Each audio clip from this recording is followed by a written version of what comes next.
Imaginez une guerre qui ne se termine jamais. Une guerre qui traverse les générations. Des enfants naissent, grandissent, meurent. Pendant que le conflit continue, pendant plus d'un siècle, l'Europe occidentale va être déchirée par un affrontement sans fin. Royaumes ruinés, campagnes brûlées, villes assiégées encore et encore. Ce conflit n'est pas une simple guerre médiévale.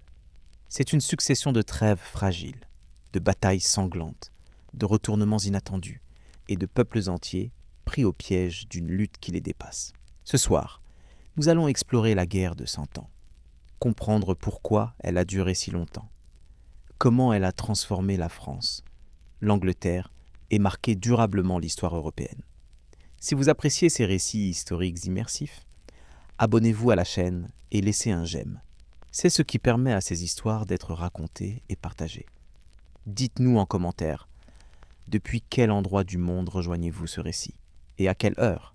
Également, auriez-vous voulu vivre à cette époque ou tout faire pour y échapper? Installez-vous confortablement et replongeons ensemble dans l'un des conflits les plus longs et les plus éprouvants de l'histoire. Vous ouvrez les yeux dans un monde qui semble solide, ancien, presque immuable. Les pierres des églises sont épaisses, les chemins existent depuis toujours. Les lignées de rois paraissent éternelles. Et pourtant, sous cette apparente stabilité, quelque chose se fissure lentement. Nous sommes au début du XIVe siècle. La France est le royaume le plus peuplé d'Occident. Ses campagnes sont vastes, ses villes prospèrent, ses foires attirent des marchands venus de loin. Le roi est perçu comme un pilier, un garant de l'ordre voulu par Dieu. On ne remet pas facilement en cause cette évidence. On est sujet du roi de France comme on est sous un ciel donné. Mais en cette année 1328, un silence étrange s'installe. Le roi vient de mourir. Et avec lui, une lignée entière s'éteint. Les Capétiens directs, qui ont régné sans interruption pendant plus de 3 siècles, n'ont plus d'héritier mâle pour leur succéder. Ce détail, qui pourrait sembler technique, résonne comme un coup sourd dans tout le royaume. Dans les palais, les châteaux, les monastères, on feuillette des arbres généalogiques, on murmure des noms, on pèse des droits. Qui peut régner? Qui en a le sang? Qui en a la légitimité? Dans ce monde médiéval, le pouvoir n'est jamais abstrait. Il passe par le corps, par la naissance, par le ventre des femmes et la continuité des hommes. De l'autre côté de la Manche, le roi d'Angleterre, Édouard III, observe la situation avec attention. Sa mère est française. Par elle, il estime avoir un droit légitime sur la couronne de France. Pour lui, cette succession n'est pas seulement une opportunité politique. C'est une affaire d'honneur, de rang, de reconnaissance. En France, pourtant, cette idée heurte profondément les grands seigneurs. Comment accepter qu'un roi étranger, déjà souverain d'un autre royaume, puisse porter la couronne de France? Comment imaginer que le royaume tombe sous l'autorité d'un homme qui ne vit pas sur cette terre, qui ne parle pas toujours sa langue, qui ne partage pas entièrement ses usages? Alors, on choisit un autre homme, un cousin du roi défunt, issu de la branche des Valois. Il devient roi sous le nom de Philippe VI. Le choix semble logique, raisonnable, presque évident. Le royaume respire, en apparence seulement, car ce couronnement ne fait pas disparaître la contestation. Il la repousse. Il la laisse fermenter, lentement, comme une braise sous la cendre. Édouard III prête d'abord hommage au nouveau roi pour ses terres françaises. Le geste est fait, mais il est lourd d'amertume. Un roi rendant hommage à un autre roi. Une humiliation silencieuse. Vous sentez déjà que quelque chose cloche, que cette paix est fragile, que les mots polis masquent une rivalité profonde. La guerre de 100 ans ne naît pas dans le fracas des armes, mais dans cette tension prolongée, dans cette incapacité à accepter pleinement l'ordre établi. Pendant ce temps, la vie continue. Les paysans labourent les champs. Les artisans ouvrent leurs échoppes. Les cloches rythment les journées, mais au-dessus de ces gestes quotidiens plane une incertitude nouvelle.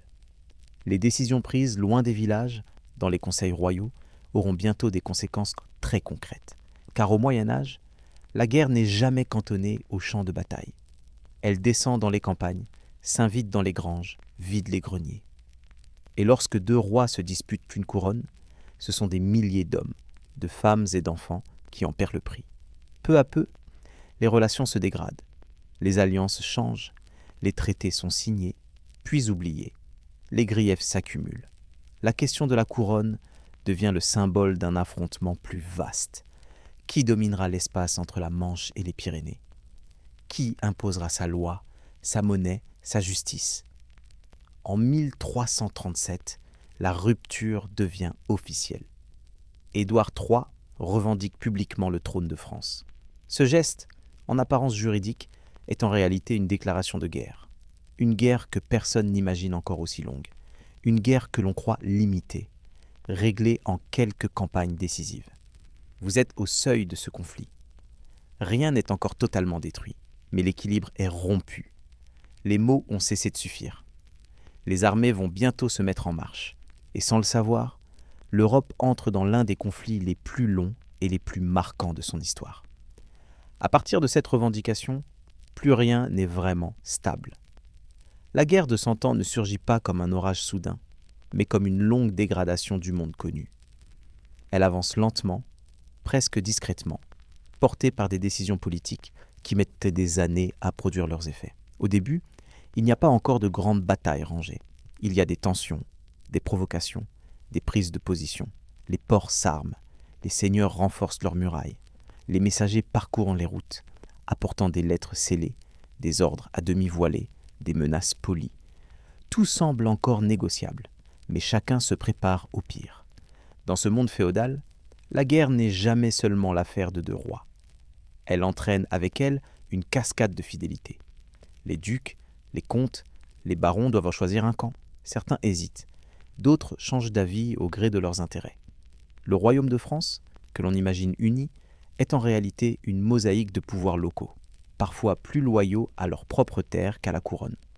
L'Angleterre, de son côté, n'est pas un simple ennemi extérieur. Elle est intimement liée à la France. De nombreuses familles nobles posséderaient des terres des deux côtés de la Manche. On parle parfois la même langue dans les châteaux anglais et français. Cette proximité rend le conflit encore plus troublant, presque fratricide. Lorsque les premières opérations militaires commencent réellement, elles prennent une forme particulière. Il ne s'agit pas toujours de conquérir durablement un territoire, il s'agit de le détruire. Les chevauchées anglaises traversent les campagnes françaises, rapides, brutales, méthodiques. On brûle les villages, on coupe les vergers, on emporte le bétail. Le but n'est pas seulement de gagner du terrain, mais d'épuiser l'adversaire, de le priver de ressources, de semer la peur. Pour les populations, la guerre devient une présence diffuse. Elle n'est pas constante, mais elle peut surgir à tout moment. Un jour ordinaire peut basculer sans avertissement. Les paysans apprennent à cacher leurs réserves, à fuir vers les forêts, à se réfugier derrière les murs des villes quand ils en ont la possibilité. Dans les villes, justement, l'inquiétude grandit. Les remparts sont inspectés, réparés, parfois surélevés. Les milices urbaines s'entraînent. Les impôts augmentent pour financer l'effort de guerre. Le prix du grain fluctue. La peur de la disette s'installe, lentement mais sûrement. Pendant ce temps, à la cour, les conseillers parlent de droit, de légitimité, de traités anciens. Ils citent des lois, des coutumes, des précédents. Mais ces débats, aussi importants soient-ils, sont loin de la réalité vécue par le peuple. Pour ceux qui vivent dans les campagnes, la guerre de 100 ans n'est pas une querelle dynastique. C'est une menace sur le pain quotidien, sur la sécurité des enfants, sur la survie même. Ce qui rend ce conflit si particulier, c'est aussi son rythme. Il n'y a pas de guerre continue pendant 100 ans. Il y a des phases, des périodes de combats intenses, suivies de trêves fragiles, des moments où l'on croit la paix revenue, où les champs sont de nouveau cultivés, où les mariages reprennent. Puis, sans prévenir, la guerre revient, souvent plus violente encore. Cette alternance épuise les corps et les esprits. Elle empêche toute véritable reconstruction. Chaque génération grandit avec le souvenir des destructions passées et la crainte de celles à venir. La guerre devient une toile de fond permanente, un horizon sombre que l'on ne parvient jamais à dépasser. Vous commencez à comprendre pourquoi cette guerre va durer si longtemps. Ce n'est pas seulement à cause de l'obstination des rois. C'est parce que les structures mêmes de la société médiévale favorisent ces conflits interminables. Les armées sont levées pour des campagnes limitées.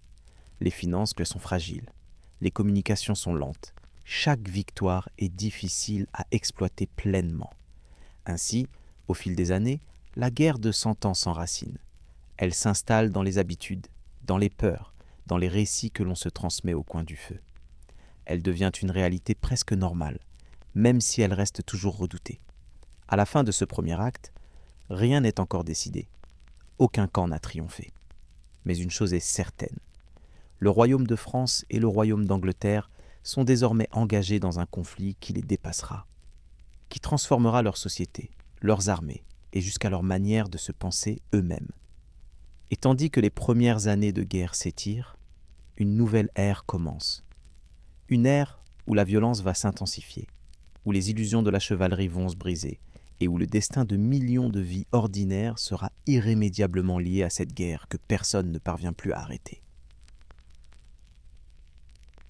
Lorsque la guerre s'installe vraiment, elle ne se présente pas encore comme une lutte simple entre deux nations bien définies. Elle est d'abord une guerre de droit, de titres, de serments, un affrontement feutré entre deux conceptions du pouvoir. Vous entrez dans un monde où l'on se bat autant avec des parchemins qu'avec des épées. Au cœur du conflit, il y a cette idée essentielle du Moyen Âge. Le royaume n'est pas un territoire abstrait, c'est une possession personnelle. Le roi ne règne pas seulement sur une terre, il règne parce qu'il est né pour régner. Son sang, sa lignée, sa légitimité sont aussi importantes que ses armées. Remettre en cause cela, c'est remettre en cause l'ordre du monde. Pour Édouard III, la couronne de France n'est pas une conquête étrangère. Elle est un héritage refusé. Dans son esprit, il ne s'agit pas de voler un royaume, mais de récupérer ce qui lui revient. Cette conviction profonde nourrit sa patience autant que sa détermination. Il peut attendre, manœuvrer, user de diplomatie, mais il n'abandonne pas. En face, le roi de France, Philippe VI, doit affirmer son autorité dans un contexte délicat. Il n'est pas un usurpateur aux yeux des Français, mais il sait que son trône repose sur un équilibre fragile. Chaque décision, chaque faiblesse perçue, peut être exploitée par son rival anglais. La situation est d'autant plus complexe que les rois d'Angleterre sont aussi de grands seigneurs français. Ils possèdent la Guyenne, un vaste territoire au sud-ouest du royaume de France. Pour ces terres, ils doivent théoriquement hommage au roi de France. Cette relation féodale crée une ambiguïté constante. Comment un roi peut-il être le vassal d'un autre roi ? Cette contradiction alimente rancœur et humiliation. Vous sentez ici toute la complexité du monde féodal. Les liens de loyauté ne sont pas simples. Ils s'entrecroisent, se superposent, parfois se contredisent.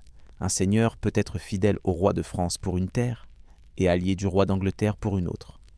Dans ce jeu délicat, la loyauté est souvent conditionnelle, réversible, négociable. Peu à peu, la revendication anglaise devient un instrument politique. Elle permet à Édouard III de rallier à sa cause des seigneurs français mécontents, des villes commerçantes inquiètes des impôts royaux, des régions périphériques qui se sentent mal protégées. La guerre n'est pas seulement imposée de l'extérieur. Elle s'infiltre à l'intérieur même du royaume. En France, cette menace oblige la monarchie à se renforcer. Le roi cherche à affirmer son autorité sur les grands seigneurs. Il réclame des hommes, de l'argent, de la fidélité. Mais cette centralisation heurte des habitudes anciennes. Certains obéissent, d'autres résistent. L'unité du royaume paraît plus fragile qu'elle n'en a l'air. Pendant ce temps, les populations sentent que quelque chose change. Les impôts augmentent. Les levées d'hommes se multiplient. On parle de plus en plus souvent de la guerre dans les sermons, dans les marchés, dans les tavernes. Les noms des rois, autrefois lointains, entrent dans les conversations quotidiennes. La Manche, que l'on pourrait croire infranchissable, devient un pont de guerre. Les flottes transportent que soldats, chevaux, armes, vivres. Les ports se transforment en lieux stratégiques. Les pêcheurs croisent des navires de guerre. La mer elle-même semble participer au conflit. Vous comprenez alors que cette guerre n'oppose pas simplement deux couronnes. Elle remet en question l'équilibre politique de toute l'Europe occidentale. Les royaumes voisins observent, prennent position, négocient. Certains soutiennent l'Angleterre, d'autres la France, souvent par intérêt plus que par conviction. Ainsi, la guerre de 100 ans s'étend, s'épaissit, devient un réseau complexe d'alliances, de rivalités et de calculs. Elle dépasse largement la question initiale de la succession. Elle devient une lutte pour la suprématie, pour le contrôle des routes commerciales, pour l'influence politique. Et tandis que les rois affinent leur stratégie, que les diplomates échangent des lettres et des promesses, le monde ordinaire se prépare, sans toujours le savoir, à subir de plein fouet les conséquences de ses choix. Car bientôt, la guerre cessera d'être une affaire de couronne pour devenir une réalité quotidienne, brutale, inévitable. Vous êtes désormais au cœur de cette tension. 2 rois, 2 légitimités, un seul royaume convoité. Et déjà, les premières fissures annoncent des décennies de souffrance et de bouleversements. À mesure que les années passent, cette rivalité entre 2 couronnes cesse d'être une simple querelle de palais. Elle s'insinue dans les structures profondes du royaume. Vous sentez que le conflit n'est plus seulement suspendu au bon vouloir des rois, mais qu'il s'enracine dans les habitudes, dans les peurs, dans les calculs de chacun. Le roi de France cherche à affirmer son autorité sur l'ensemble du territoire.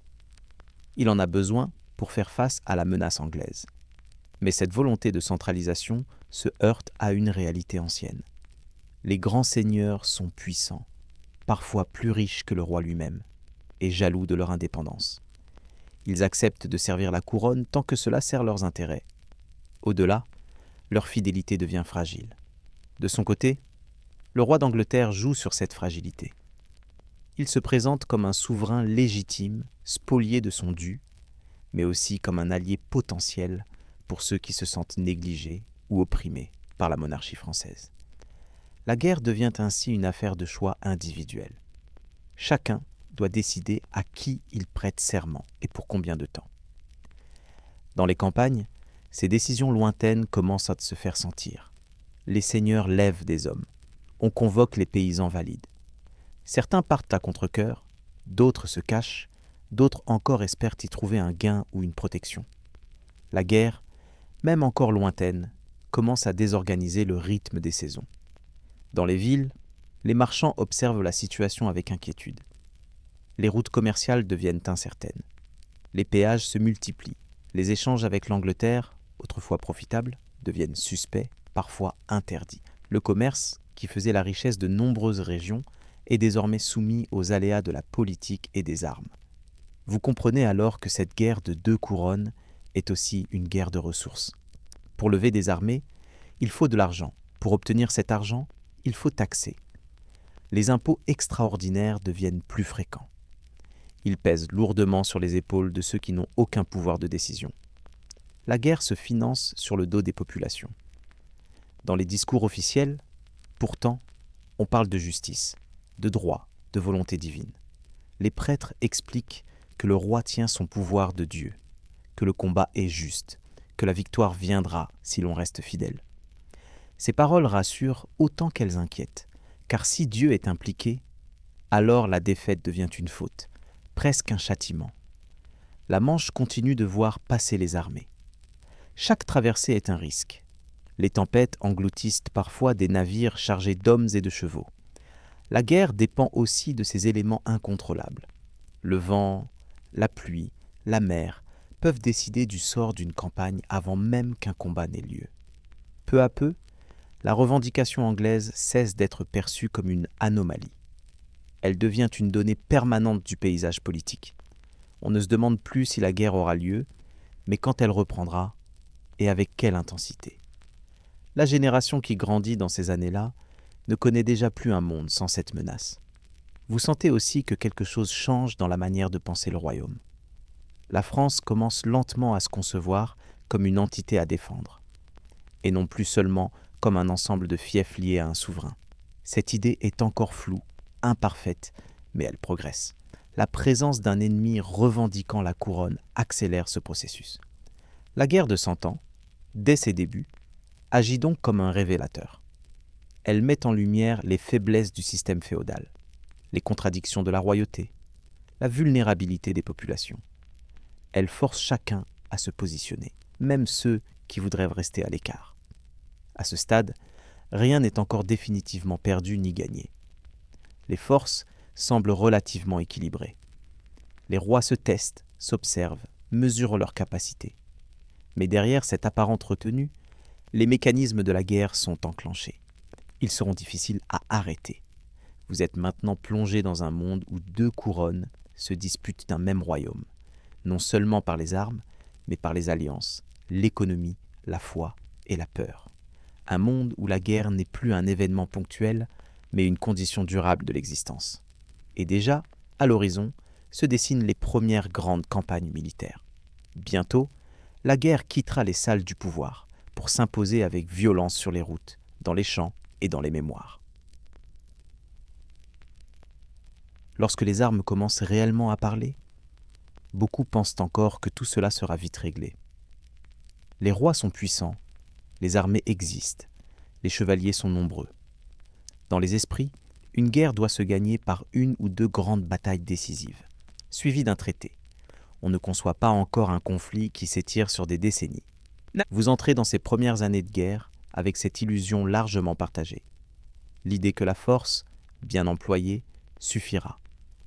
Que la supériorité militaire, la bravoure, la noblesse des combattants régleront la question de la couronne. Cette certitude est profondément ancrée dans la culture chevaleresque du temps. Mais très vite, la réalité du terrain impose une autre logique. Les premières campagnes ne ressemblent pas à de grandes épopées héroïques. Elles prennent la forme de déplacements rapides, violents, imprévisibles. Les armées, en particulier celles venues d'Angleterre, n'ont pas toujours pour objectif de conquérir et de tenir un territoire. Leur but est souvent plus simple et plus cruel. Frapper vite, détruire, repartir. Ces expéditions, que l'on appelle des chevauchées, marquent profondément les régions traversées. Les soldats avancent en longues colonnes. Ils brûlent les granges, abattent les arbres fruitiers, pilent les réserves. Ils ne cherchent pas seulement à affaiblir l'ennemi militaire, mais à briser la capacité même du pays à se nourrir et à se défendre.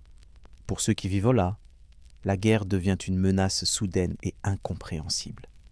Vous pouvez vous endormir dans un village paisible et vous réveiller au bruit des cris, des sabots, du bois qui brûle.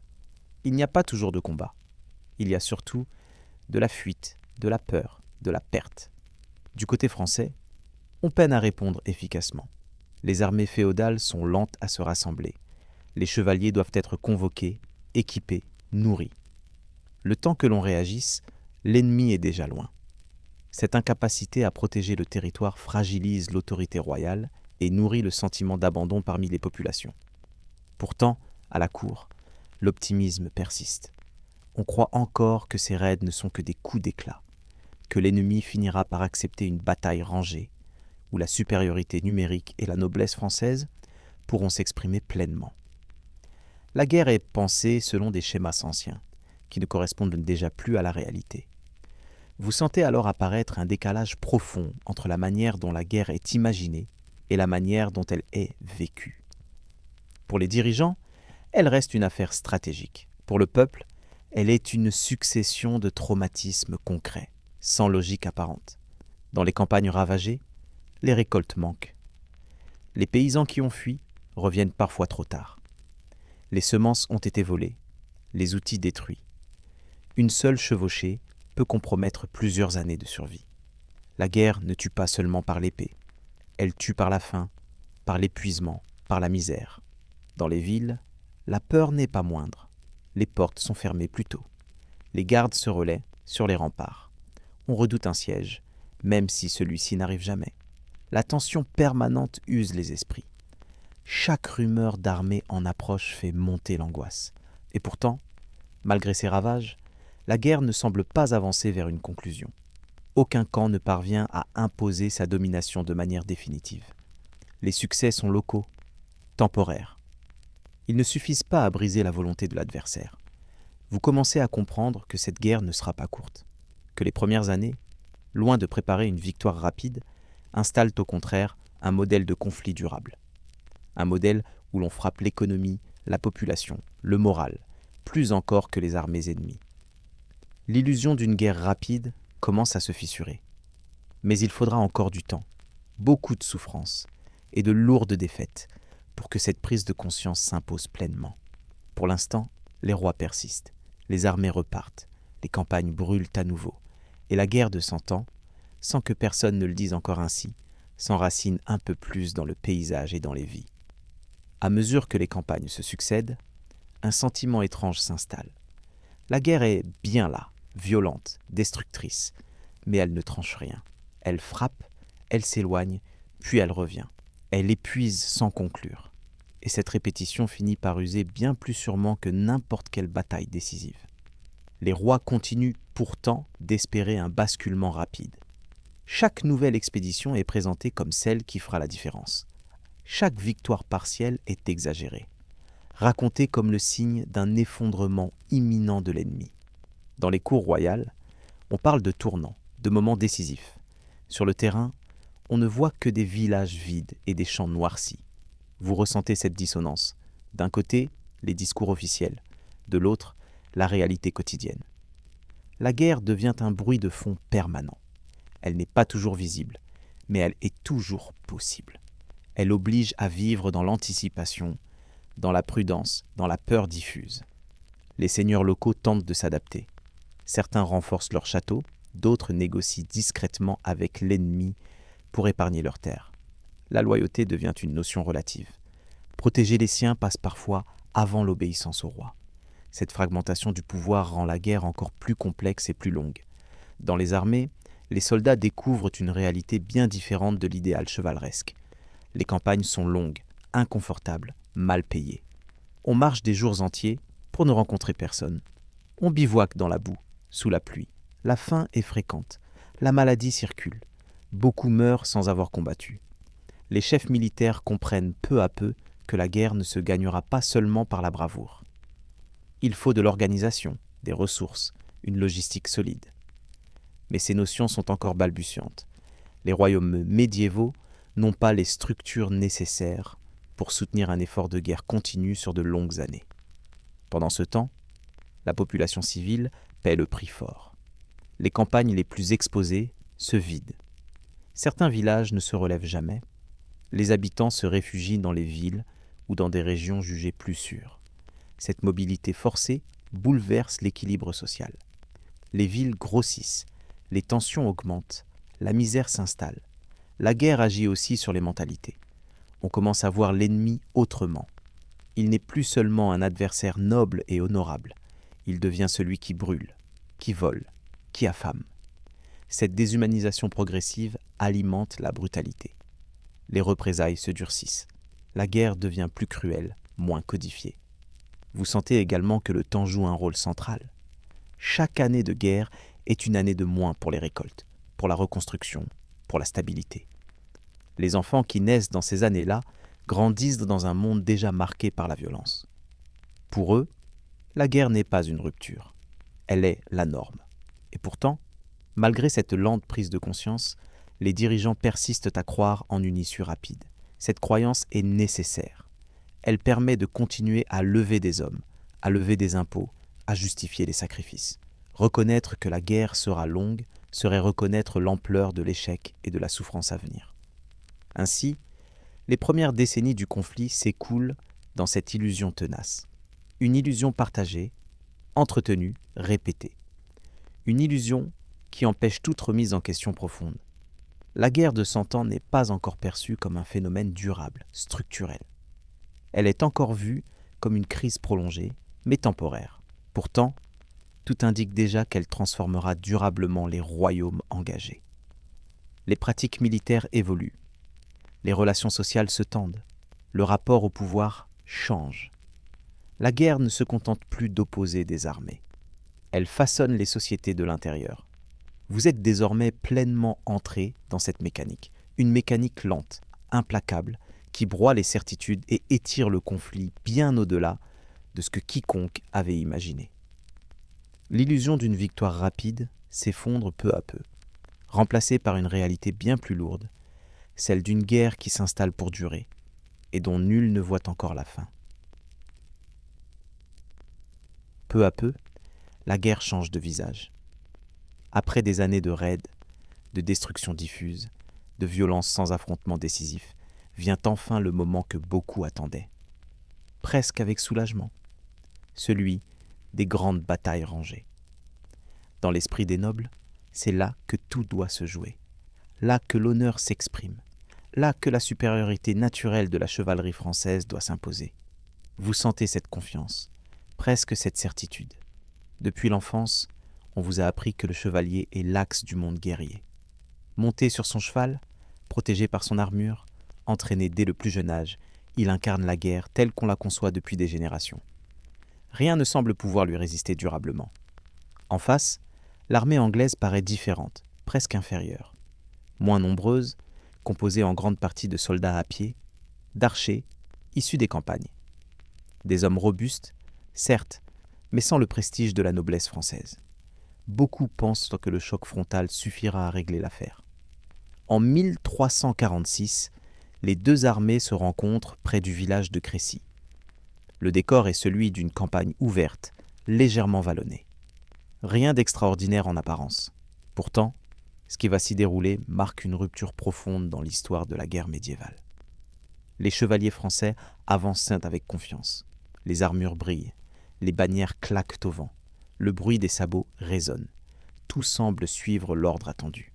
Mais très vite, quelque chose ne fonctionne pas comme prévu. Face à eux, les archers anglais sont solidement positionnés. Ils n'attendent pas le choc. Ils tirent, encore et encore. Le ciel se couvre de flèches. Les chevaux paniquent. Les lignes se disloquent. Les chevaliers tombent, parfois sans même avoir atteint l'ennemi. Vous imaginez la confusion. Le bruit assourdissant, les cris, la poussière, l'armure qui devait protéger devient un poids. Les hommes tombés au sol peinent à se relever. Le combat, au lieu d'être noble et ordonné, devient chaotique, presque absurde. La défaite est lourde, incompréhensible pour beaucoup. Comment une armée de paysans armés d'arcs a-t-elle pu vaincre la fine fleur de la noblesse française ? Cette question hante les esprits bien au-delà du champ de bataille. Mais au lieu de provoquer une remise en question immédiate, cette défaite est souvent perçue comme un accident, une mauvaise journée, une erreur de commandement. On préfère croire que l'ordre ancien reste valable, que la chevalerie n'a pas dit son dernier mot. 10 ans plus tard, en 1356, une nouvelle occasion se présente de laver l'affront. À Poitiers, l'armée française affronte de nouveau les Anglais. Cette fois, le roi lui-même est présent. La confiance est encore là, peut-être même renforcée par le désir de revanche. Mais l'histoire se répète. Le terrain, la tactique anglaise, l'usage massif des archers. Tout concourt à un nouvel échec. La bataille tourne au désastre. Et cette fois, l'impensable se produit. Le roi de France est capturé. Vous mesurez la portée de cet événement. Le roi n'est pas seulement un chef militaire. Il est le symbole du royaume, le lien entre le ciel et la terre, le garant de l'ordre. Le voir prisonnier de l'ennemi est un choc immense, un séisme politique, moral, symbolique. Le royaume se retrouve sans guide. Les finances sont exsangues. Les rançons exigées sont énormes. Les impôts augmentent encore. La population, déjà éprouvée par les raids et les famines locales, ressent un profond sentiment d'abandon. Ces défaites successives marquent plus qu'un simple revers militaire. Elles ébranlent tout un système de valeurs. La chevalerie, telle qu'on l'avait idéalisée, montre ses limites. Le courage individuel ne suffit plus face à des tactiques nouvelles, à une organisation différente, à une guerre moins noble, mais plus efficace. Vous sentez que quelque chose se brise, lentement, mais sûrement. L'image du chevalier invincible se fissure. La guerre n'est plus un théâtre d'honneur réservé à une élite.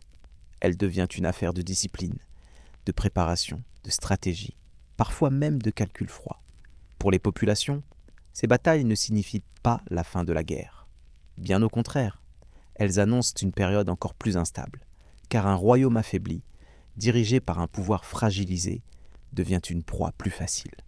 Les pillages continuent, les mercenaires errent, les campagnes souffrent. Ainsi, Crécy et Poitiers ne sont pas seulement des noms inscrits dans les chroniques. Ce sont des moments où le monde bascule, où une manière ancienne de faire la guerre commence à mourir, sans que la nouvelle soit encore pleinement comprise. Vous avancez désormais dans un conflit qui n'a plus rien d'idéal. Une guerre plus dure, plus longue, plus incertaine. Et ce n'est que le début des épreuves à venir. Après Crécy et Poitiers, le royaume de France ne se réveille pas d'un seul coup. Il émerge lentement d'un choc profond, comme un homme sonné qui met du temps à comprendre l'ampleur de sa blessure. Ces défaites ne sont pas seulement militaires, elles s'inscrivent dans les corps, dans les mémoires, dans la manière même de penser la guerre et le pouvoir. Dans les mois qui suivent la capture du roi à Poitiers, une inquiétude sourde traverse tout le royaume. Qui commande désormais? Qui décide?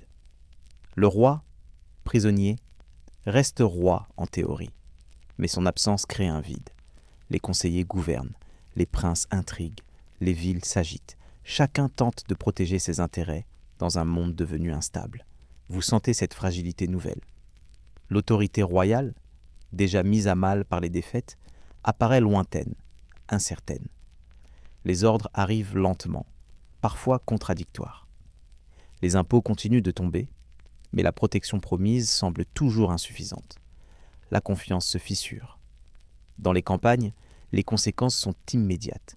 Les soldats démobilisés errent sur les routes. Certains deviennent mercenaires, d'autres pillards. On les appelle parfois des compagnies. Elles vivent sur le pays, rançonnent les villages, imposent leurs lois par la peur. La guerre ne se limite plus à l'ennemi anglais. Elle devient une violence diffuse, intérieure, incontrôlable. Pour les populations, la distinction entre temps de guerre et temps de paix disparaît presque entièrement.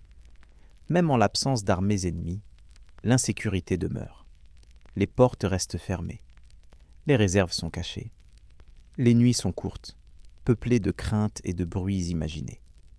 Dans ce climat, l'image de la chevalerie continue pourtant de résister. On refuse de croire qu'elle est dépassée. On préfère accuser la malchance, la météo, le terrain, la trahison. Reconnaître que le modèle guerrier dominant depuis des siècles est devenu inefficace serait admettre que tout un ordre social est en train de vaciller. Car la chevalerie n'est pas seulement une manière de combattre, elle est une manière de vivre. Elle structure la noblesse, ses valeurs, son prestige.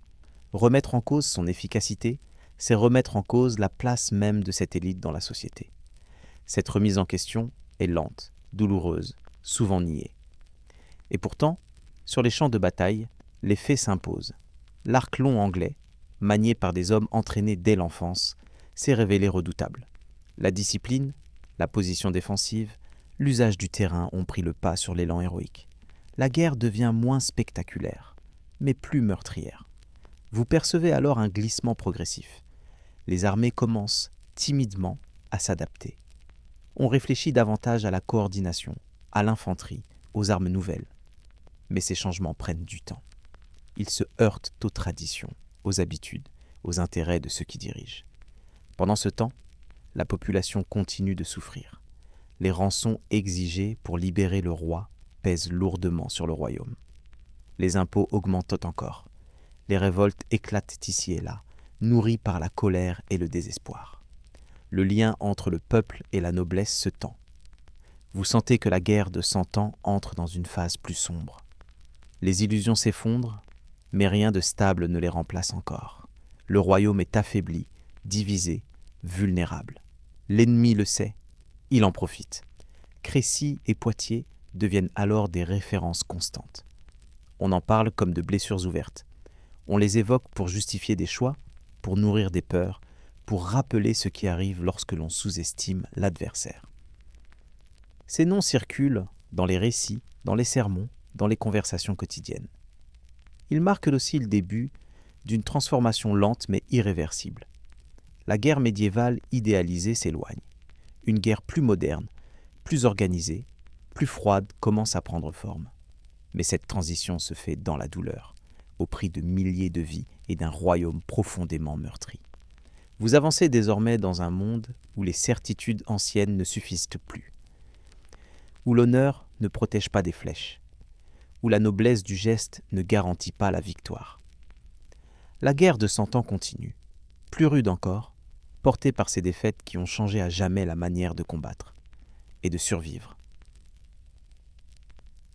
À peine le royaume a-t-il commencé à mesurer l'ampleur des défaites militaires qu'un autre fléau, plus silencieux encore, s'abat sur lui. Comme si la guerre ne suffisait pas, la mort arrive sous une forme nouvelle, invisible, implacable.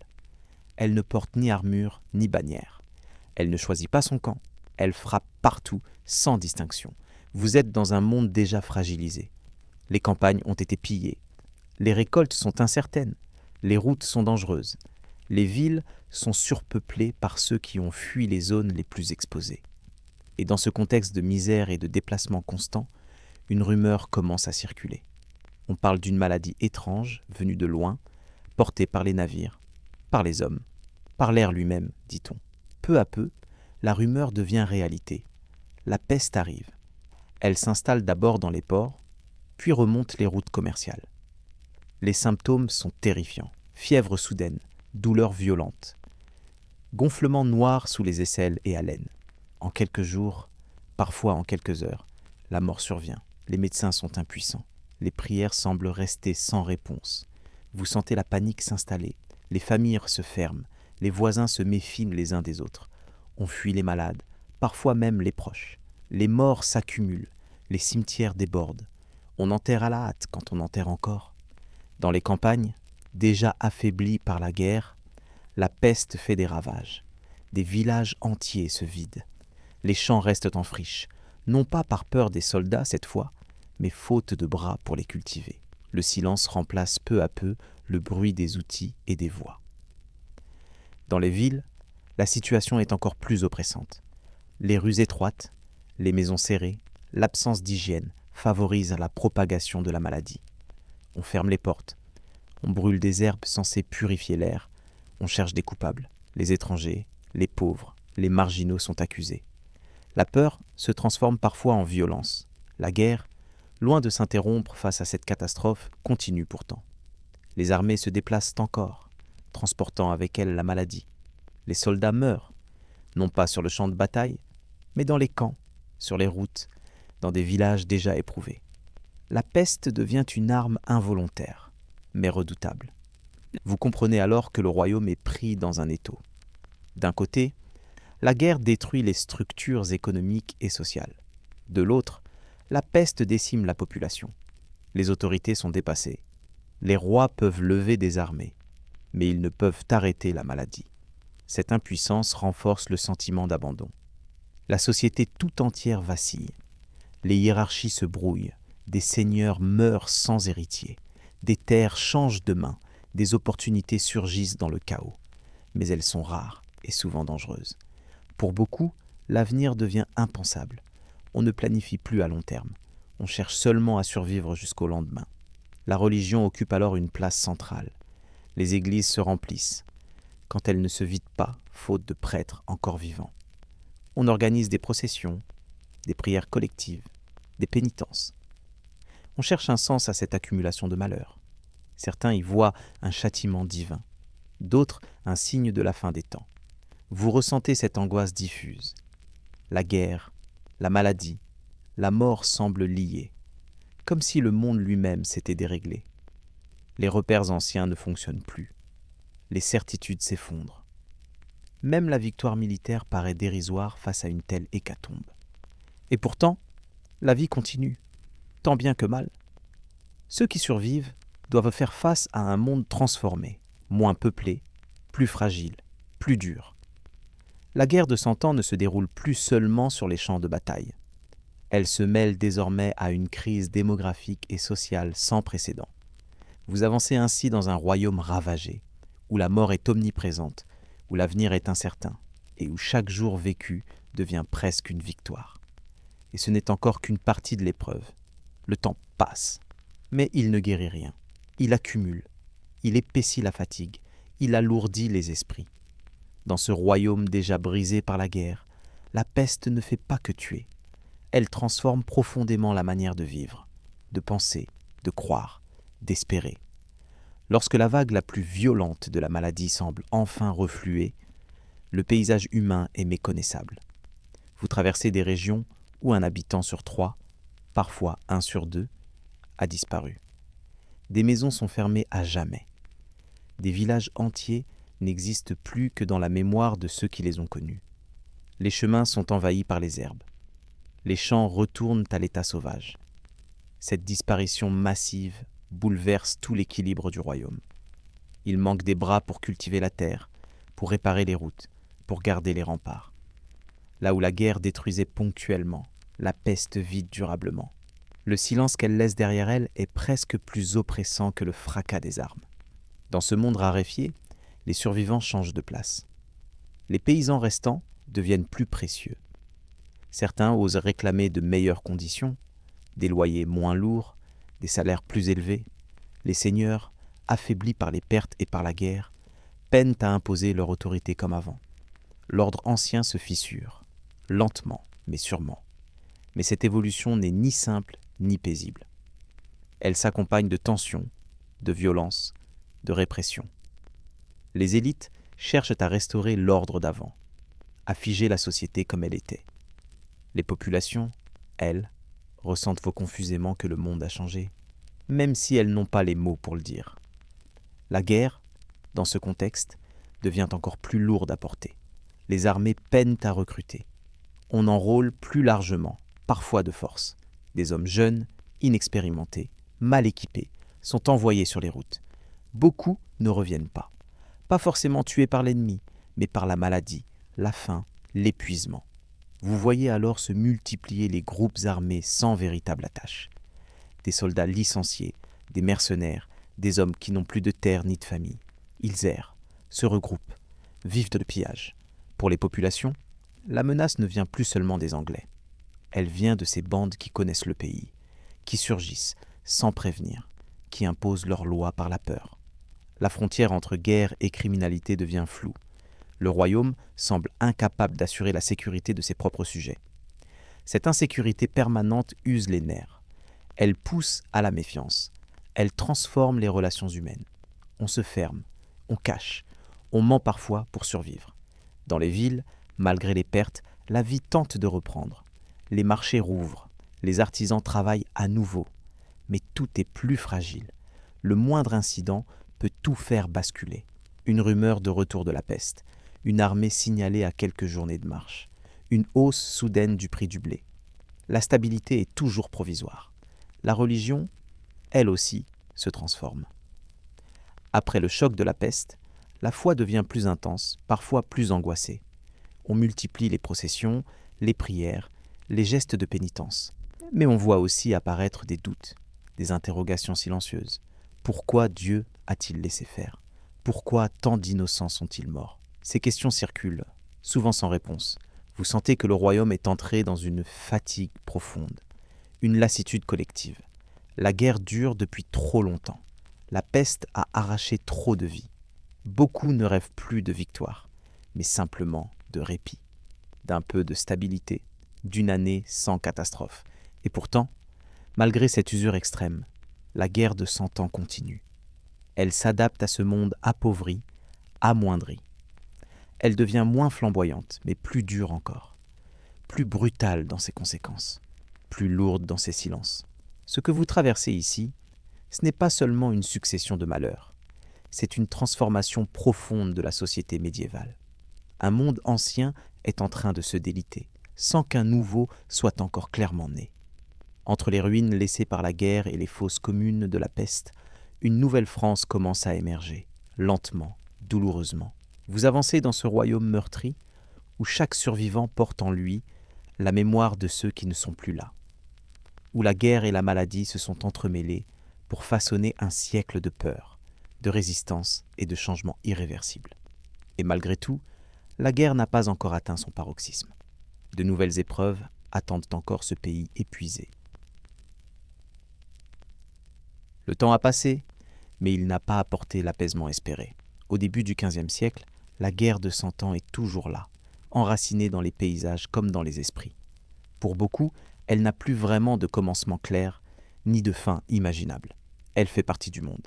Elle est devenue une condition de l'existence. Vous avancez dans un royaume fatigué, profondément affaibli par des décennies de conflits, de famines, de maladies.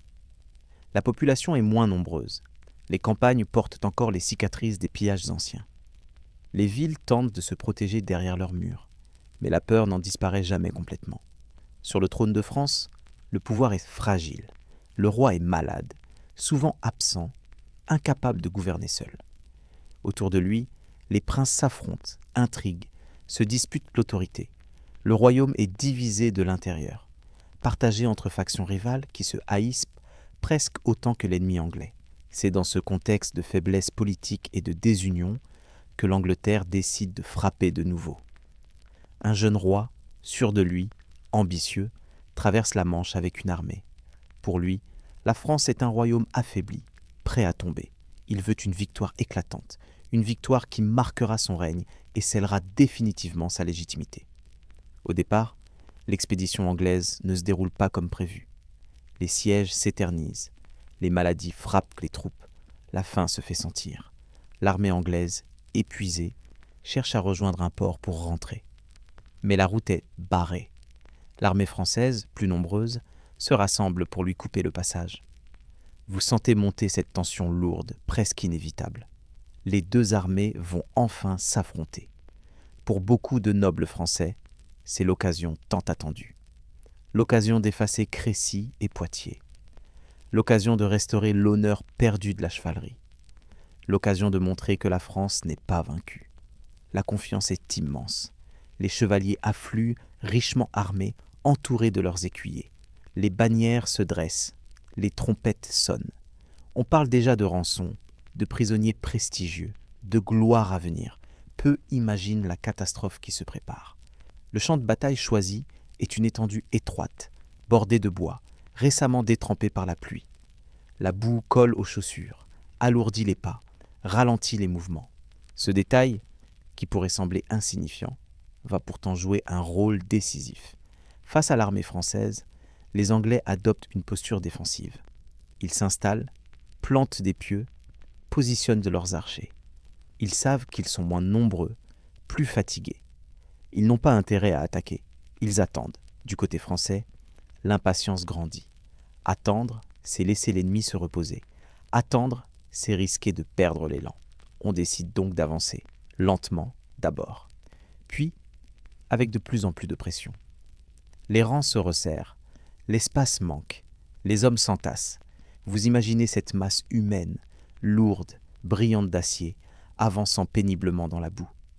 Chaque pas demande un effort. Les armures, conçues pour le combat, deviennent un fardeau. La respiration se fait plus difficile. L'ordre se délite. Puis les archers anglais tirent. Les flèches ne perceront pas toujours les armures les plus solides, mais elles désorganisent, blessent, tuent les chevaux, sèment la panique. Les premiers rangs tombent, les suivants trébuchent sur les corps. La progression devient un chaos total. La chevalerie française, si fière, si sûre d'elle, se retrouve piégée par sa propre masse. Il n'y a plus de place pour manœuvrer, pour reculer, pour charger. Les hommes tombent, se relèvent difficilement, s'enfoncent dans la boue. Beaucoup meurent étouffés, écrasés, incapables de se dégager. Vous ressentez cette horreur muette. Ce n'est pas un combat glorieux. C'est une lutte désespérée pour respirer, pour rester debout, pour ne pas être piétiné. L'ennemi, plus mobile, plus discipliné, achève les survivants à bout portant. En quelques heures, l'armée française est anéantie. Des centaines, puis des milliers de nobles gisent sur le champ de bataille. Des familles entières perdent leurs héritiers. Une génération de chefs militaires disparaît presque d'un seul coup. Azincourt n'est pas seulement une défaite, c'est un traumatisme, un choc si violent qu'il marque durablement les mémoires.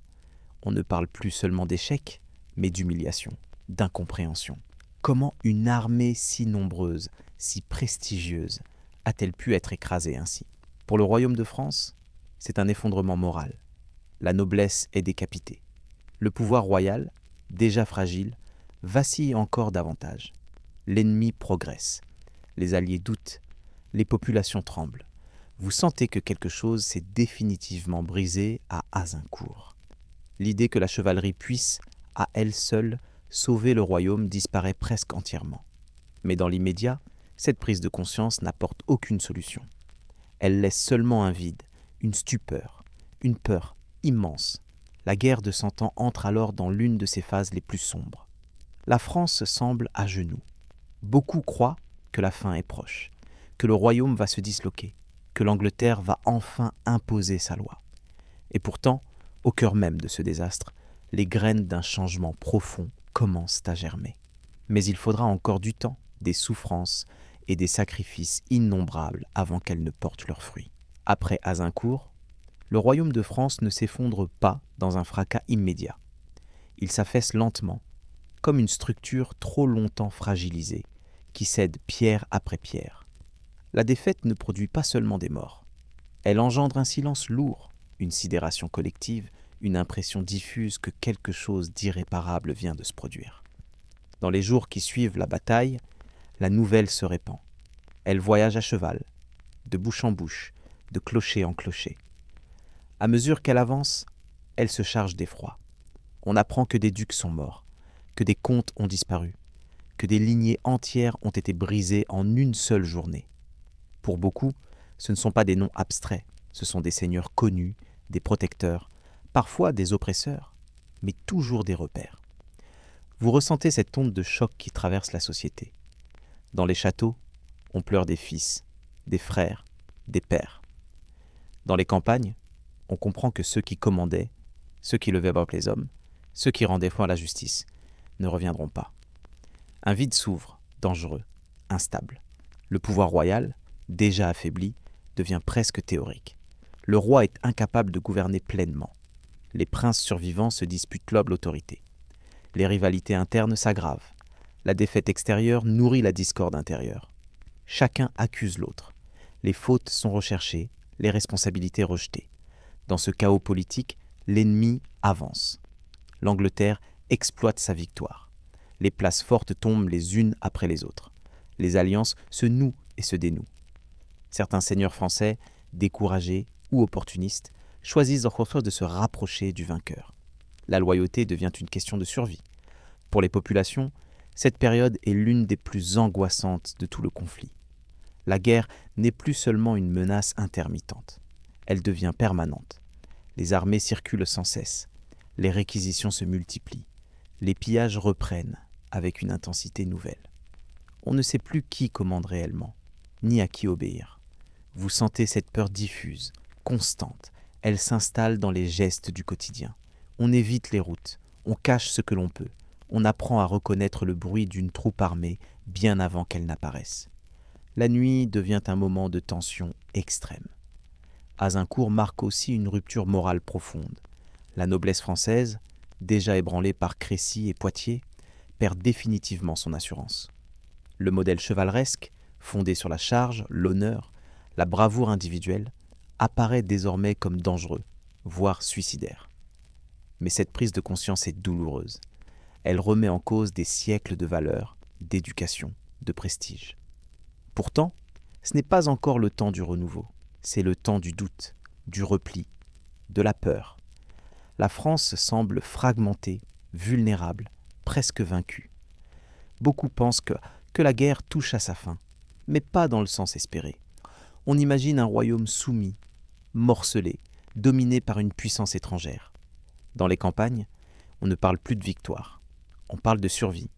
Les récoltes sont maigres, les impôts écrasants, les hommes manquent, les enfants grandissent dans un monde où la guerre est une évidence, où la violence est familière. Pour eux, Azincourt n'est pas un événement exceptionnel. C'est une étape de plus dans une longue suite de catastrophes. Et pourtant, malgré cette noirceur, malgré cette impression de fin imminente, quelque chose commence à se transformer en profondeur, lentement, presque imperceptiblement. Les défaites ont enseigné de dures leçons. On comprend que la guerre ne peut plus être menée comme avant, que le royaume ne peut survivre sans se réorganiser. Des voix s'élèvent, discrètes encore, pour parler d'armées mieux structurées, de discipline, d'artillerie, de soldats payés et encadrés. Ces idées ne sont pas encore dominantes. Elles se heurtent aux traditions, aux intérêts, aux résistances. Mais elles existent désormais. Azincourt, dans toute son horreur, agit ainsi comme un révélateur brutal. Il montre ce qui ne fonctionne plus. Il oblige à regarder la réalité en face, même si cela fait mal, même si cela détruit des illusions chèrement entretenues. Vous avancez désormais dans un royaume blessé, humilié, mais pas totalement mort. Un royaume qui vacille au bord de l'effondrement, mais qui, sans encore le savoir, se prépare à une transformation profonde. La guerre de 100 ans n'est pas terminée. Elle entre simplement dans une nouvelle phase. plus politique, plus intérieure, plus décisive encore. Et au milieu de cette nuit épaisse, alors que tout semble perdu, une lueur inattendue finira par apparaître. Mais pour l'instant, la France est plongée dans l'une des heures les plus sombres de son histoire. Et le chemin vers le redressement s'annonce long, incertain, douloureux. La guerre ne se contente plus d'opposer deux royaumes. Elle s'infiltre désormais au cœur même de la France. Elle devient intérieure, intime, presque invisible, mais tout aussi destructrice. Le pays n'est plus seulement menacé de l'extérieur. Il se fracture de l'intérieur, lentement, douloureusement. Vous avancez dans un royaume où l'ennemi n'a plus toujours un visage clair. Les frontières deviennent floues, les alliances se changent, les fidélités se déplacent. Ce qui hier semblait évident ne l'est plus aujourd'hui. La guerre, désormais, ne se joue pas seulement sur les champs de bataille, mais dans les conseils, les villes, les familles. Au sommet de l'État, le pouvoir est profondément affaibli. Le roi est vivant, mais il ne gouverne pas vraiment. La maladie l'éloigne régulièrement des affaires. Autour de lui, les princes du sang s'affrontent pour le contrôle du royaume. Chacun prétend agir pour le bien commun, mais chacun défend avant tout ses propres intérêts. Deux camps se dessinent peu à peu. Deux visions, deux réseaux, deux manières d'envisager l'avenir du royaume. Les noms circulent dans les conversations, dans les sermons, dans les marchés. On apprend à reconnaître les couleurs, les symboles, les alliances. Le pays se divise sans déclaration officielle de guerre civile. Mais la violence est bien là. Vous ressentez cette tension sourde. Dans certaines villes, on change de camp presque du jour au lendemain. Une porte s'ouvre à une armée, se referme à une autre. Les habitants s'adaptent, parfois par conviction, souvent par nécessité. Survivre passe avant la loyauté abstraite. La guerre civile est une guerre particulière. Elle ne suit pas de règles claires. Elle s'insinue dans le quotidien. Elle transforme les voisins en ennemis potentiels. Elle rend chaque parole suspecte. Un mot de trop peut coûter la vie. Une mauvaise réputation peut entraîner la ruine.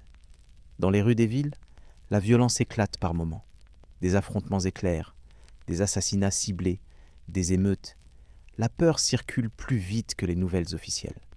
On apprend à se taire, à observer, à deviner les rapports de force avant de parler. Dans les campagnes, la situation est tout aussi instable. Les seigneurs locaux doivent choisir un camp. Certains le font par conviction politique, d'autres par opportunisme. D'autres encore tentent de rester neutres. Mais cette neutralité est rarement respectée. Les terres deviennent des enjeux. Les châteaux changent de main. Pour les populations rurales, cette division est catastrophique. Les armées, françaises ou anglaises, alliées ou ennemies, se succèdent. Chacune exige ravitaillement, hébergement, argent. Refuser, c'est risquer la violence immédiate. Accepter, c'est s'attirer la vengeance du camp opposé. Il n'y a pas de bon choix. Vous sentez cette fatigue morale immense. La guerre extérieure était déjà lourde. La guerre intérieure est épuisante. Elle détruit les liens de confiance.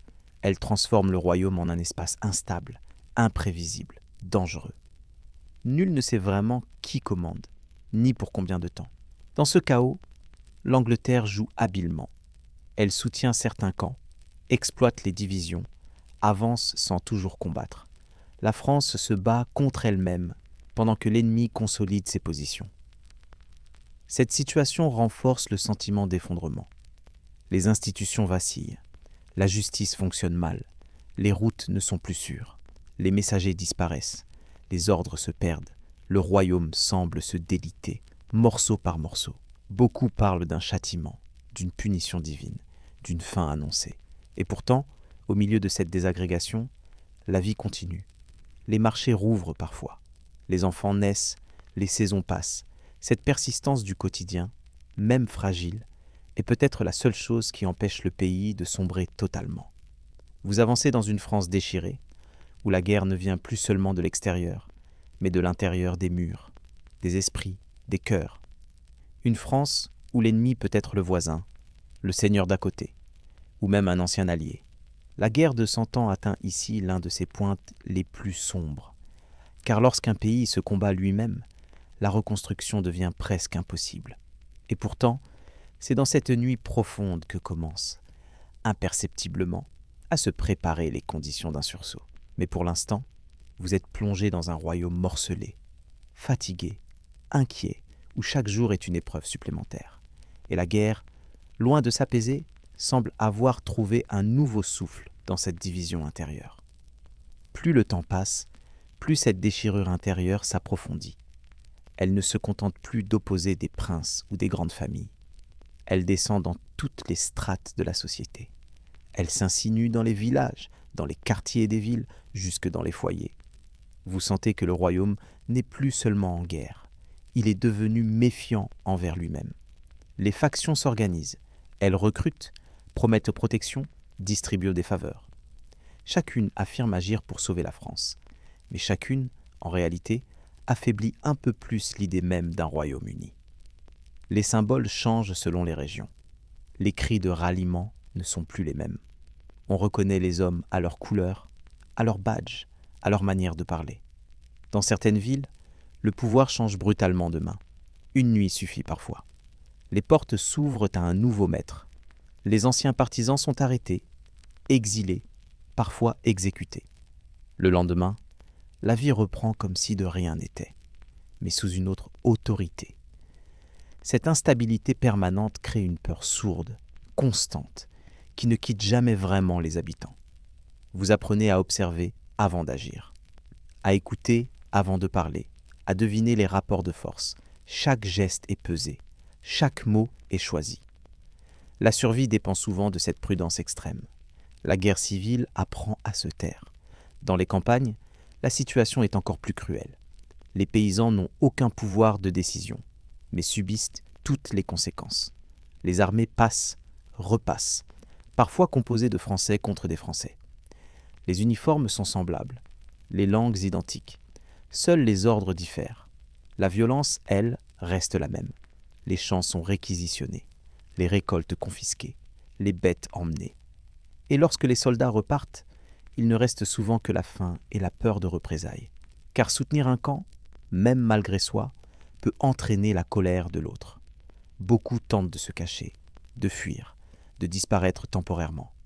Mais on ne peut pas toujours abandonner sa terre. Vous sentez aussi que cette guerre intérieure abîme profondément la notion même de loyauté. Être fidèle devient dangereux. Changer de camp devient parfois nécessaire.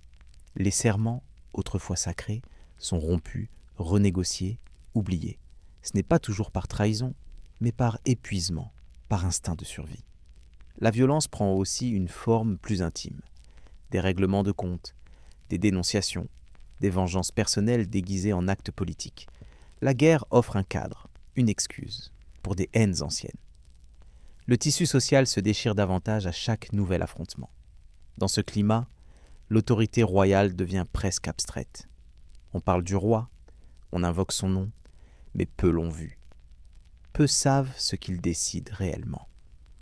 Le royaume semble gouverné par des forces concurrentes, changeantes, parfois contradictoires. Cette absence de centre renforce le sentiment de chaos. Pour beaucoup, la guerre de 100 ans cesse alors d'être comprise comme une guerre contre l'Angleterre. Elle devient une suite ininterrompue de violences, sans logique claire, sans objectif lisible. On ne sait plus vraiment pourquoi on se bat, seulement que l'on se bat depuis toujours. Et pourtant, au milieu de cette confusion, une lassitude profonde s'installe, une fatigue collective. La population aspire moins à la victoire qu'à la fin des combats. Peu importe l'issue, pourvu que la guerre cesse. Cette aspiration diffuse, silencieuse, traverse le royaume comme un souffle faible mais persistant. Vous percevez aussi que cette période de division agit comme une épreuve terrible, mais formatrice. Elle révèle les faiblesses du royaume, mais aussi sa capacité à survivre malgré tout. Les communautés s'organisent, s'entraident parfois en secret. Des solidarités locales émergent discrètes, mais essentielles. La guerre intérieure oblige chacun à redéfinir ses priorités. L'honneur abstrait laisse place à la protection des siens. Les grands discours s'effacent devant les besoins immédiats. Cette transformation des mentalités prépare, sans qu'on le sache encore, un changement plus profond.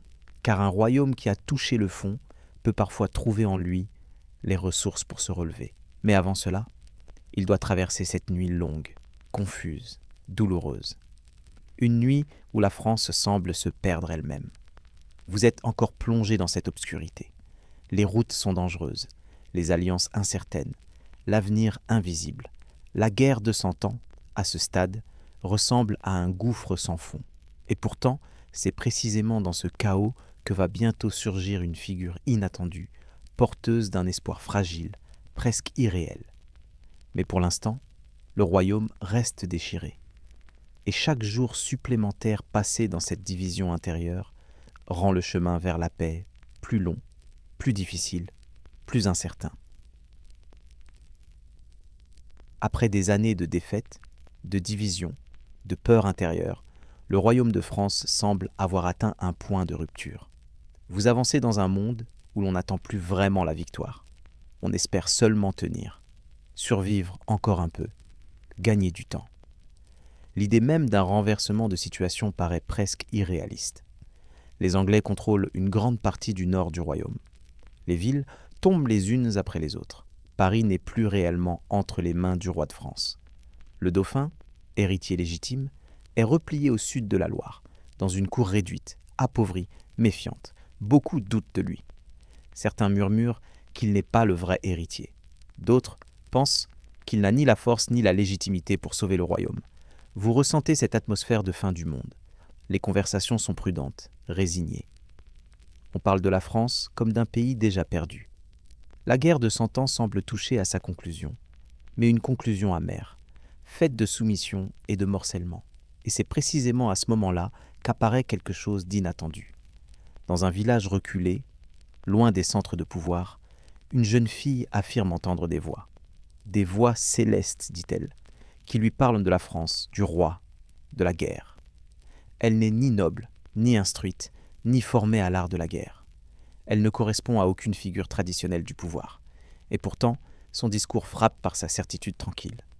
Au début, on rit, on doute, on se méfie. Le royaume a vu passer trop de prophètes, trop de faux espoirs. Mais cette jeune fille insiste. Elle ne réclame ni richesse ni gloire. Elle affirme simplement qu'elle doit conduire le dauphin à son sacre et libérer le royaume. Vous sentez combien cette idée est dérangeante. Dans un monde dominé par les hommes, par les lignées, par les traditions, une voix nouvelle se lève, inattendue, presque inconcevable. Et pourtant, dans ce royaume épuisé, cette parole trouve un écho. Ce n'est pas seulement une question de foi, c'est une question de fatigue collective.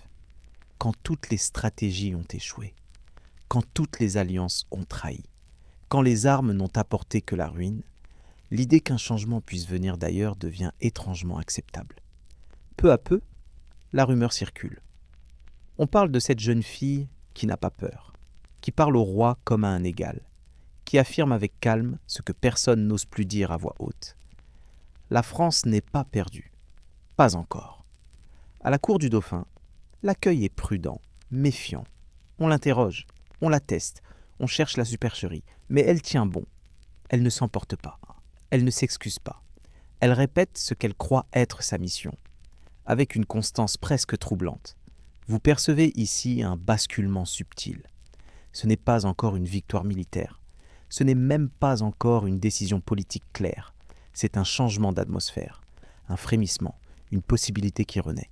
Dans un royaume où la foi occupe une place centrale, où chaque événement est interprété à la lumière du divin, cette apparition prend un sens particulier. Certains y voient un signe, d'autres une dernière chance, d'autres encore une folie dangereuse. Mais personne ne peut l'ignorer. Pour les populations, l'histoire de cette jeune fille circule comme une lueur dans la nuit. Elle n'efface pas la peur, elle ne supprime pas la faim, mais elle offre quelque chose de précieux, une narration différente, une autre manière de penser l'avenir que celle de la défaite annoncée.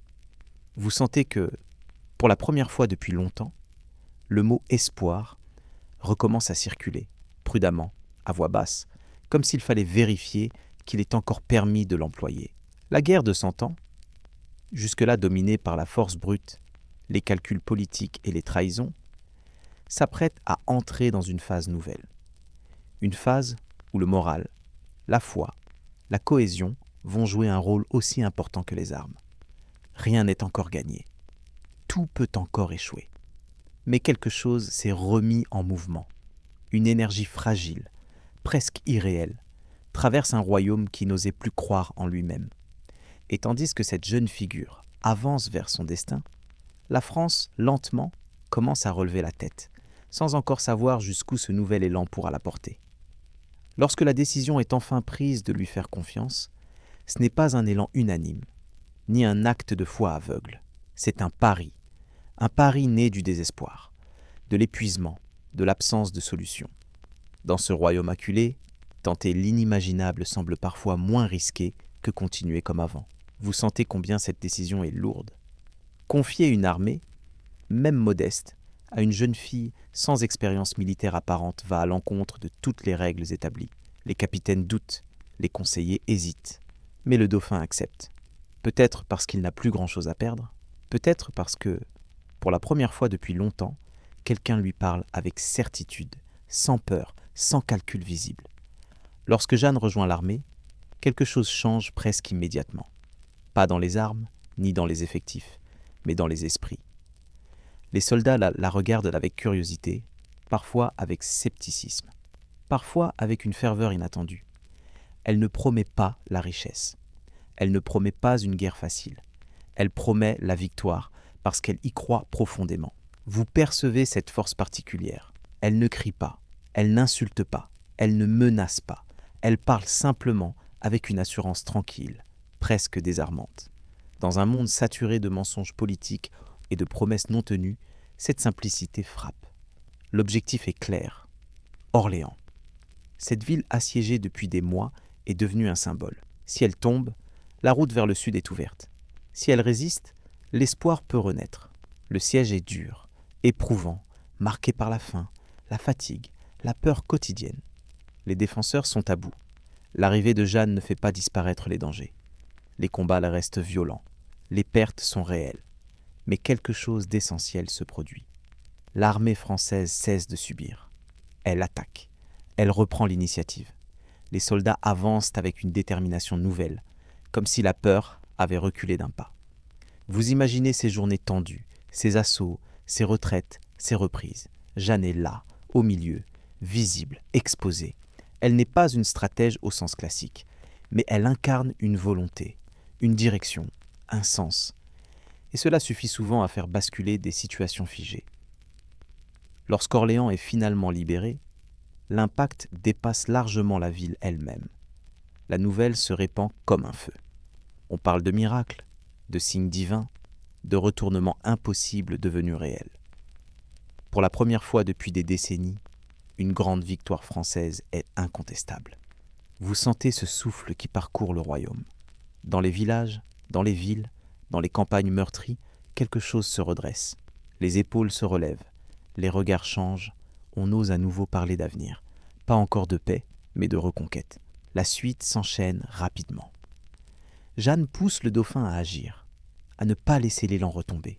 Elle insiste pour le sacre. Ce geste, profondément symbolique, est essentiel. Il ne s'agit pas seulement d'un rituel religieux.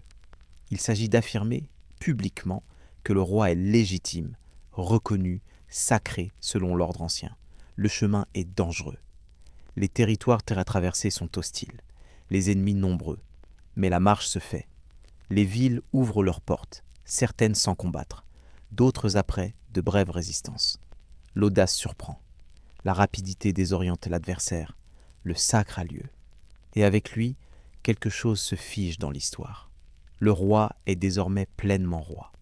Non seulement par le sang, mais par le rite, par la reconnaissance collective. Jeanne a accompli ce qu'elle avait annoncé. Pourtant, tout n'est pas résolu. L'ennemi est encore puissant. Les divisions internes n'ont pas disparu.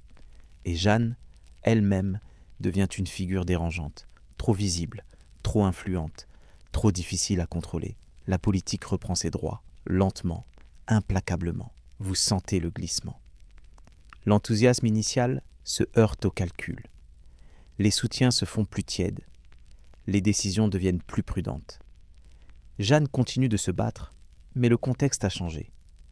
Elle n'est plus seulement un symbole d'espoir. Elle devient un enjeu. Sa capture, puis son procès, marquent une nouvelle fracture. Pour beaucoup, c'est un choc, une incompréhension totale. Comment celle qui a redonné espoir peut-elle être abandonnée ainsi? La réponse est complexe, douloureuse, profondément politique. Sa mort ne détruit pourtant pas ce qu'elle a déclenché. Bien au contraire, elle transforme son action en héritage, en mémoire, en force durable. Le royaume, désormais, sait qu'il peut gagner, qu'il peut se relever, qu'il n'est pas condamné à subir éternellement. Vous comprenez alors que Jeanne n'a pas gagné la guerre à elle seule, mais elle a rendu possible ce qui semblait impossible, croire à nouveau. Et dans une guerre aussi longue, aussi éprouvante que celle-ci, cette victoire-là est peut-être la plus décisive de toutes. La guerre de 100 ans n'est pas terminée, mais à partir de ce moment, elle change de sens. Elle cesse d'être une lente agonie. Elle devient une reconquête progressive. Et dans le cœur du royaume, malgré les pertes, malgré les trahisons, malgré la douleur, une certitude nouvelle s'installe. La France peut encore se sauver. Après la disparition de Jeanne, le royaume ne retombe pas dans l'abîme. Il chancelle, bien sûr, il doute, il pleure, mais il ne s'effondre pas. Quelque chose a changé de manière irréversible. Vous avancez désormais dans une France qui n'est plus seulement en train de survivre, mais qui commence, lentement, prudemment, à se reconstruire en vue de la victoire. Le roi, désormais sacré, n'est plus un héritier contesté. Il est reconnu, au moins symboliquement, comme le souverain légitime. Cette reconnaissance change beaucoup de choses. Elle n'efface pas les divisions, mais elle fournit un point fixe, un centre autour duquel le royaume peut à nouveau s'organiser. La reconquête ne se fait pas dans l'enthousiasme flamboyant. Elle ne ressemble pas au récit héroïque. Elle est lente, patiente, méthodique. Elle exige des choix difficiles, des compromis, une endurance que peu de générations auraient pu supporter sans l'élan moral laissé par les événements précédents. Vous sentez que la guerre change de nature. On ne cherche plus seulement des coups d'éclat. On cherche à reprendre, un à un, les territoires perdus, à sécuriser les routes, à consolider les villes, à empêcher l'ennemi de se réinstaller. Chaque victoire est modeste, mais durable. Le roi et ses conseillers comprennent qu'on ne peut plus se contenter des armées féodales levées au coup par coup, trop lentes, trop indisciplinées, trop dépendantes des intérêts des seigneurs. Peu à peu, une nouvelle manière de faire la guerre s'impose. On crée une armée plus régulière. Des hommes payés, encadrés, entraînés. Ce n'est pas encore une armée moderne, mais c'en est l'embryon. Les soldats savent pour qui ils combattent et pourquoi. La discipline s'améliore. Les pillages incontrôlés diminuent, du moins dans les régions reprises en main. Vous percevez ici une transformation profonde. La guerre cesse peu à peu d'être une affaire privée, menée par des nobles pour devenir une entreprise du royaume tout entier. Cette évolution est lente, parfois contestée, mais elle s'enracine dans les faits. L'artillerie joue un rôle croissant. Les canons, encore imparfaits, deviennent des outils décisifs lors des sièges. Là où les murailles semblaient autrefois imprenables, elles cèdent désormais sous le feu. Les villes anglaises, longtemps confiantes dans leurs fortifications, commencent à tomber. Chaque siège est une épreuve, longue, épuisante, mais de plus en plus souvent, l'issue est favorable. Les garnisons ennemies se rendent, les villes reviennent sous l'autorité française. Le royaume se recompose morceau par morceau. Pour les populations locales, ces reprises sont vécues avec un mélange de soulagement et de crainte. Soulagement de voir partir l'occupant. Crainte de nouvelles réquisitions, de nouvelles taxes, de nouveaux combats. La paix ne revient jamais d'un coup. Elle s'annonce par étapes, fragile. Vous traversez ces villes reconquises. Les traces de la guerre sont partout. Mais on répare, on nettoie, on recommence à commercer. Les marchés reprennent vie. Les cloches sonnent à nouveau pour autre chose que l'alarme. Ces gestes simples sont, en eux-mêmes, des victoires. L'Angleterre, de son côté, commence à fatiguer. Le conflit coûte cher. Il est lointain. Les gains deviennent plus difficiles à conserver. Les défaites, même limitées, sapent le moral. La guerre de 100 ans n'est plus une entreprise triomphante. Elle devient un fardeau. Vous sentez que le rapport de force s'inverse, lentement mais sûrement. Rien n'est encore joué. Mais pour la première fois depuis longtemps, le temps semble jouer en faveur de la France. Chaque année qui passe renforce l'État, structure l'armée, consolide l'autorité royale. Cette reconquête n'est pas spectaculaire. Elle est parfois presque invisible, mais elle est implacable. Elle repose sur l'endurance, sur l'organisation, sur la capacité à apprendre des erreurs passées. Et surtout, elle repose sur une certitude nouvelle. Le royaume peut durer plus longtemps que la guerre elle-même. Vous avancez désormais dans une France qui, sans bruit, reprend pied. Une France encore meurtrie, encore prudente, mais déterminée. La guerre de 100 ans approche de son terme, non pas dans un éclat soudain, mais dans cette lente reconquête qui transforme profondément le pays. Et tandis que les territoires reviennent peu à peu sous l'autorité du roi, une question commence à se poser dans les esprits. Que restera-t-il de cette guerre, une fois les combats terminés? À mesure que les territoires sont repris, quelque chose d'essentiel se met en place, la continuité. Pour la première fois depuis très longtemps, la guerre ne revient pas systématiquement effacer ce qui vient d'être reconstruit. Les villes libérées restent françaises. Les routes rouvrent durablement. Les frontières, encore fragiles, cessent peu à peu de reculer. Vous sentez que cette stabilité relative change profondément la manière de vivre la guerre. Elle n'est plus une vague incontrôlable qui submerge tout. Elle devient un effort organisé, planifié, pensé sur le long terme. Le royaume apprend à durer. Le pouvoir royal s'affirme avec plus de fermeté. Les décisions sont plus cohérentes, les commandements mieux coordonnés. Le roi, Charles VII, n'est pas un chef de guerre flamboyant, mais un organisateur patient. Il délègue, écoute, corrige. Il comprend que la victoire ne viendra pas d'un seul homme providentiel, mais d'une structure solide. Cette évolution se ressent jusque dans les campagnes. Les passages d'armées deviennent moins chaotiques. Les pillages incontrôlés sont davantage sanctionnés. Tout n'est pas parfait, loin de là, mais une différence est perceptible. La guerre cesse peu à peu d'être une calamité totale pour devenir un mal contenu, circonscrit, supportable par moments. Vous traversez des régions où l'on recommence à semer avec une certaine confiance. Les paysans savent que la récolte n'est plus automatiquement vouée à être brûlée. Ils osent investir leur énergie dans l'avenir. Ce simple geste, semé sans certitude de destruction immédiate, marque un tournant immense. Dans les villes, les institutions se reforment. Les conseils municipaux reprennent leurs fonctions. Les métiers s'organisent à nouveau. Les artisans retrouvent une clientèle plus stable. La monnaie circule davantage. La vie économique, longtemps paralysée par l'incertitude, redémarre lentement. La guerre, cependant, n'a pas disparu. Elle continue sur certains fronts, notamment dans l'ouest et le sud-ouest.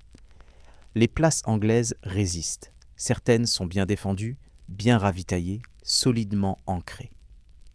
Chaque siège reste une épreuve longue, coûteuse, éprouvante pour les soldats comme pour les civils.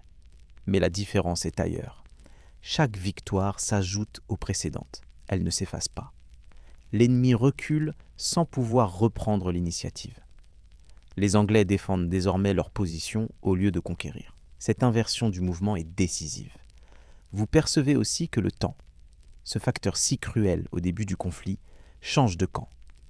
Les décennies de guerre ont épuisé l'Angleterre. Le coût humain, financier, politique devient difficile à justifier. Les conflits internes, les priorités lointaines, les tensions sociales affaiblissent la volonté de poursuivre cette guerre interminable. En France, à l'inverse, la guerre devient un élément structurant de l'État. Les impôts, bien que lourds, sont mieux organisés. Les ressources sont dirigées vers des objectifs clairs. L'effort demandé à la population, toujours pénible, commence à produire des résultats visibles. Cette visibilité renforce l'acceptation. Vous sentez que le royaume apprend de ses erreurs passées. Les défaites ont été intégrées, analysées, digérées. La guerre n'est plus menée avec naïveté ou arrogance.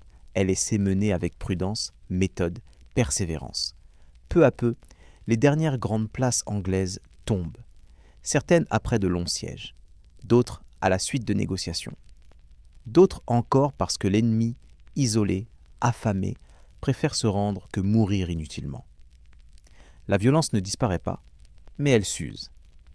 Pour les populations locales, chaque reddition est vécue avec un mélange de soulagement et de lassitude. La guerre est peut-être en train de finir, mais elle a laissé des traces profondes.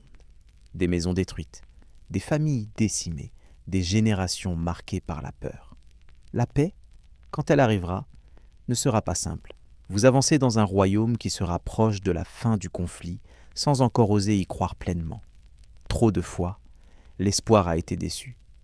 Trop de trêves ont été rompues. La prudence domine. On préfère attendre les faits.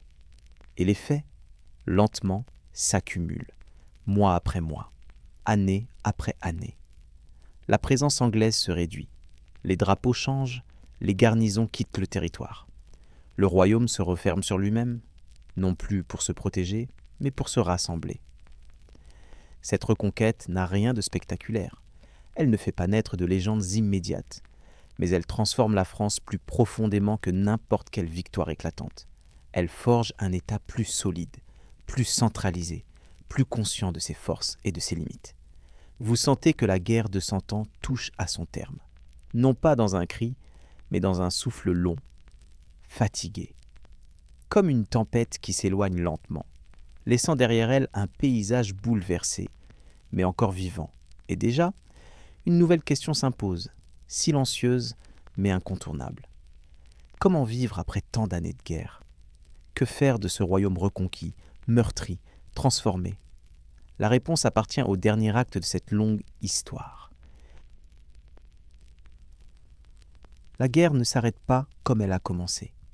Elle ne s'éteint pas dans un fracas de victoire éclatante, ni dans un traité solennel immédiatement ressenti par tous. Elle se retire lentement, presque à pas feutrés, laissant derrière elle un royaume qui a du mal à comprendre que le danger s'éloigne enfin. Vous avancez dans une France où l'on n'ose pas encore prononcer le mot « fin ». Trop de fois, la paix a été annoncée puis trahie. Trop de fois, l'espoir a été suivi de nouvelles violences. Alors on observe, on attend, on vérifie que les armées ennemies ne reviennent pas, que les routes restent ouvertes, que les récoltes ne sont pas détruites l'année suivante. Pourtant, les signes sont là. Les dernières grandes possessions anglaises tombent les unes après les autres. Non pas toujours dans le sang, mais souvent dans la lassitude. Les garnisons sont isolées, les renforts n'arrivent plus. Le soutien venu d'Angleterre s'amenuise. La guerre, là-bas aussi, a cessé d'être une priorité. Vous sentez que le conflit s'est vidé de sa substance. Il n'y a plus de grandes visions impériales, plus de rêves de couronne étrangère. Il ne reste que des positions à tenir, des hommes fatigués, des ressources épuisées. L'Angleterre recule, non pas par faiblesse soudaine, mais par épuisement accumulé. En France, cette lente disparition de l'ennemi permet autre chose, le retour progressif de l'autorité. Le roi n'est plus seulement un chef de guerre, il devient un organisateur du royaume. Les priorités changent. Il ne s'agit plus de lever toujours plus d'hommes, mais de stabiliser, d'administrer, de réparer. Vous traversez des territoires où les fortifications sont encore debout, mais où les portes restent ouvertes. Les sentinelles veillent, mais sans la tension permanente d'autrefois. Les marchés se tiennent plus régulièrement. Les routes redeviennent praticables. Les marchands osent à nouveau voyager sur de longues distances. Ce retour progressif à une vie moins dominée par la peur transforme les mentalités. Les enfants nés pendant les dernières années de guerre grandissent dans un monde un peu moins violent que celui de leurs parents. Ils entendent encore les récits terribles, mais ils ne les vivent plus chaque jour. Cette différence, infime en apparence, est fondamentale. Vous sentez aussi que le royaume ne peut pas simplement revenir à avant. Trop de choses ont changé. Les campagnes ont été remodelées, certaines régions sont presque désertes, d'autres ont attiré des populations déplacées. Les équilibres anciens ont disparu. Il faut inventer autre chose. Le pouvoir royal en est conscient. La guerre a montré les dangers d'un royaume trop fragmenté, trop dépendant des fidélités locales. Peu à peu, l'État se renforce. La justice royale s'impose davantage. L'armée permanente, née de la nécessité, devient un outil durable. Le royaume apprend à se penser comme un tout. Vous ressentez ici un basculement profond. La guerre de 100 ans n'a pas seulement opposé deux pays. Elle a transformé la France de l'intérieur. Elle a contribué à faire émerger une idée plus forte du royaume, une conscience collective encore imparfaite, mais réelle. Pour les survivants, cependant, la fin de la guerre n'efface rien. Les blessures restent. Les absences sont là, visibles à chaque repas, à chaque fête incomplète. Les cimetières rappellent sans cesse le prix payé. La paix n'est pas une joie immédiate. Elle est d'abord un silence étrange, presque inquiétant. Vous avancez dans ce silence nouveau. Un silence où l'on n'entend plus les sabots des armées ennemies, mais où résonnent encore les souvenirs. Il faut réapprendre à vivre sans l'urgence constante, réapprendre à projeter l'avenir au-delà de quelques mois. Dans les villes, les institutions reprennent leur place. Les lois sont appliquées avec plus de régularité. Les conflits se règlent davantage devant les tribunaux que par la force. Ce changement est lent, parfois fragile, mais il marque un tournant essentiel. Dans les campagnes, la terre redevient centrale. On défriche à nouveau, on reconstruit des fermes, on répare des moulins. Ces gestes simples, répétés des milliers de fois, sont les véritables fondations de la paix. Ils ne font pas de bruit, mais ils transforment durablement le paysage. Vous sentez que la guerre de 100 ans, en s'achevant, laisse derrière elle un royaume profondément différent de celui qui y était entré plus d'un siècle auparavant. Un royaume plus dur, plus méfiant, mais aussi plus structuré, plus conscient de lui-même. Et alors que les derniers combats s'éteignent, une question demeure, silencieuse mais essentielle. Comment transmettre cette mémoire ? Comment faire en sorte que tant de souffrances ne soient pas oubliées, mais qu'elles ne condamnent pas non plus les générations futures à vivre dans la peur ? La réponse commence à peine à se dessiner, dans ce royaume qui apprend, lentement, à vivre après la guerre. Peu à peu, le royaume apprend à reconnaître ce moment étrange, celui où la guerre est réellement terminée. Pas seulement sur le papier, pas seulement dans les proclamations, mais dans les gestes du quotidien. Vous le sentez quand les routes restent ouvertes plusieurs saisons de suite, quand les récoltes ne sont plus systématiquement pillées, quand les enfants grandissent sans apprendre à se cacher au moindre bruit de chevaux. La paix, pourtant, n'est pas un retour à l'innocence. Elle est lourde de tout ce qui a été vécu. Elle porte le poids des absents, des ruines, des traumatismes silencieux. Les survivants ne sont pas naïfs. Ils savent que le monde peut basculer à nouveau, mais ils apprennent à respirer autrement. Dans ce royaume enfin rassemblé, le pouvoir royal s'affirme comme jamais auparavant. La guerre a démontré une chose essentielle. Sans autorité forte et continue, le pays se disloque. Cette leçon marque profondément les esprits. Le roi n'est plus seulement un seigneur parmi d'autres. Il devient le garant de l'ordre, de la paix, de la continuité. Vous voyez se mettre en place une administration plus présente. Des représentants du pouvoir circulent. La justice royale s'impose face aux justices seigneuriales. Les décisions prises au sommet du royaume ont désormais des effets concrets jusque dans les provinces les plus éloignées.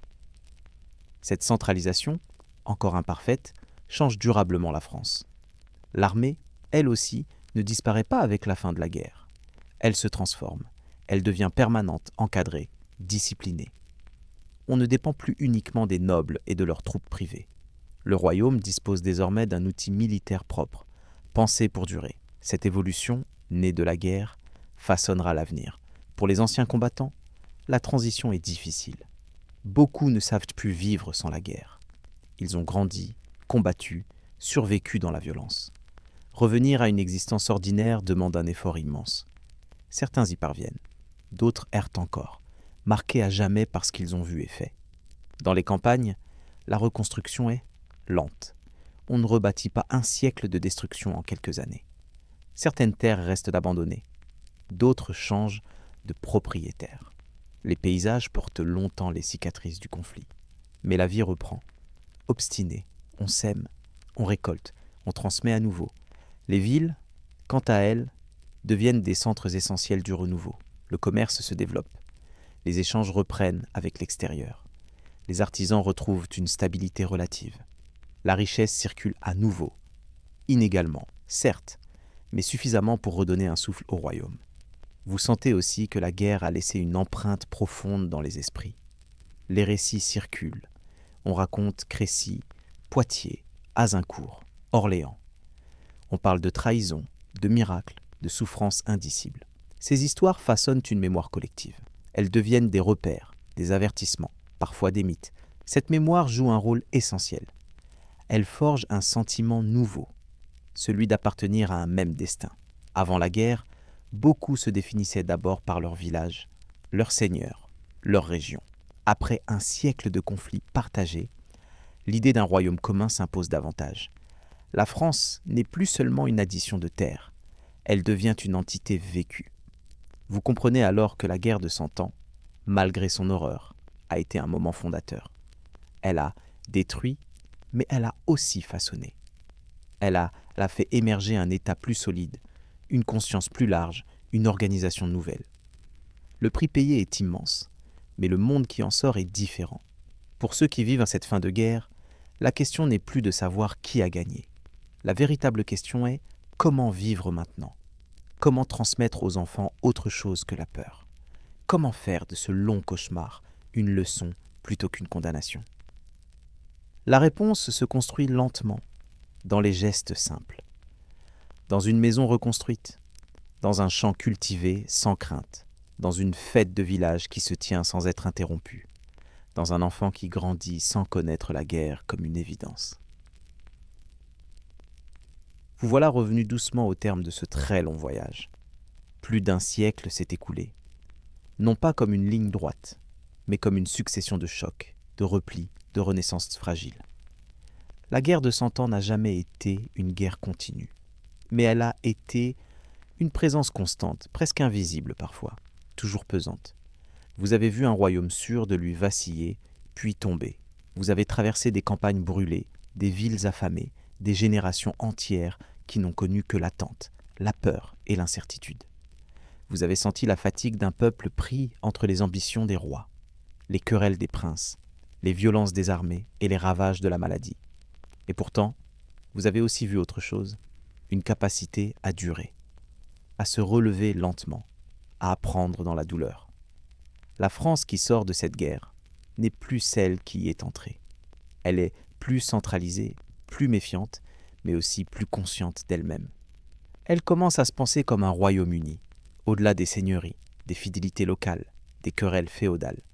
La guerre de 100 ans n'a pas seulement redessiné des frontières. Elle a transformé la manière de faire la guerre, la manière de gouverner, la manière de se représenter le pouvoir. Elle a fait naître une armée permanente, une autorité royale renforcée, une mémoire collective puissante, nourrie de défaites, de traumatismes, mais aussi d'espoir. Pour celles et ceux qui l'ont vécue, cette guerre n'a jamais été un grand récit héroïque. Elle a été une suite de jours à tenir, de saisons à survivre, de décisions prises loin d'eux, mais payées par leur corps, leur récolte, leur famille.